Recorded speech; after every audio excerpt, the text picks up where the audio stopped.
দলগুলো অন্তর্বর্তীকালীন সরকারকে ব্যর্থ করার চেষ্টা করছে। জি, রাজনৈতিক দলগুলো অন্তর্বর্তী সরকারকে ব্যর্থ করার চেষ্টা করছে। আমি জানি না কোন প্রেক্ষিতে বলেছেন, কি বলেছেন তা জানি না, কিন্তু ওনার এই বক্তব্য এটা রাজনীতি বিরোধী বক্তব্য, এবং আমি আশা করি না যে তারা এই ধরনের বক্তব্য রাখবেন। কারণ রাজনৈতিক দলগুলো সবসময়ই এই অন্তর্বর্তী সরকারকে সমর্থন করেছে, এবং সমর্থন করার উদ্দেশ্য একটা আছে, এটা হচ্ছে গণতন্ত্রকে পুরো প্রতিষ্ঠা করা, রেস্টোরেশন অফ ডেমোক্রেসি। সেটার জন্যেই আমরা কাজ করছি 15 বছর ধরে। আমরা সংগ্রাম করেছি, লড়াই করেছি, এবং এটা উনি কী উদ্দেশ্যে কে বলেছে আমি জানি না।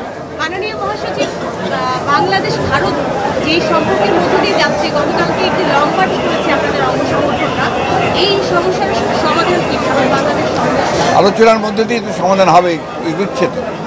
স্যার, ভারপ্রাপ্ত চেয়ারম্যানের কাছ থেকে কি বার্তা নিয়ে এসেছেন বাংলাদেশের রাজনীতির জন্য? ভারপ্রাপ্ত চেয়ারম্যান সাহেব বার্তা দিয়েছে যে আপনারা সবাই ধৈর্য ধরবেন। একটা বিশাল বিজয় সূচিত হয়েছে জনগণের।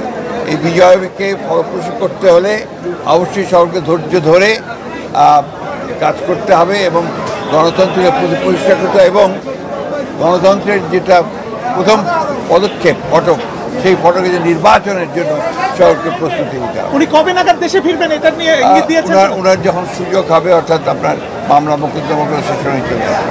Thank you sir. স্যার, আরেকটা বিষয় সেটা হচ্ছে আপনারা নির্বাচনকে প্রাধান্য দিচ্ছেন সংস্কারের চেয়ে, এমনকি অন্তর্বর্তী সরকার। এই ধরনের ধারণাটা সম্পূর্ণ ভুল।